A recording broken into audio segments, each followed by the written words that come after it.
হৰ হৰ মহাদেৱ। এতিয়া যিহেতু শাওণ মাহ চলি আছে আৰু মাহঁতৰ মুখত আগৰ পৰাই শুনি আহিছোঁ যে এই পবিত্ৰ শাওণ মাহত বলবম মাহত মহাদেৱক পূজা কৰিলে তেওঁৰ আশীষ আমাৰ ওপৰত সদায় থাকে। তেওঁ মোক কিমানবাৰ জীৱন দান দি থৈছে সেয়া আপোনালোকক মই পিছে পৰিও ক'ম কেতিয়াবা। আৰু মৰ্ণিং স্কুল থকাৰ বাবে মই মন্দিৰলৈ প্ৰায় সন্ধিয়াই আহোঁ। আহিয়ে প্ৰথমে সেৱা কৰি ল'লোঁ আৰু এই মন্দিৰ ভাগতে আকৌ শ্ৰী ৰাম ভক্ত হনুমান বাবাকো ৰখা হৈছে, সেয়েহে এই মন্দিৰ ভাগৰ নাম বালাজী মন্দিৰ।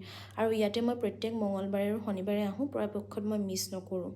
আৰু ইয়াতে শ্ৰীকৃষ্ণ দৰবাৰ, ৰামৰ দৰবাৰ আছে। কোৱা শুনিছোঁ যে হনুমান বাবাৰ এই বালাজী মন্দিৰ এক জাগ্ৰত মন্দিৰ। মোৰ বাবে এয়া কেৱল হনুমান মন্দিৰেই নহয়, মোক হিল কৰিব পৰা এক থেৰাপি। আৰু এয়া হনুমান চালিচাখন মই পাঠ কৰি ল'লোঁ, জয় হনুমান বাবা। আৰু এয়া সন্ধিয়া আৰতিৰ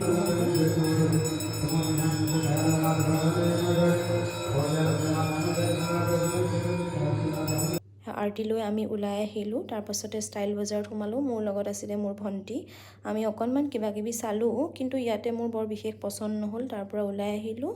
আজিলৈ ইমানেই আছিল। আকৌ লগ পাম নেক্সট ভিডিঅ'ত। তেতিয়ালৈকে বাই বাই।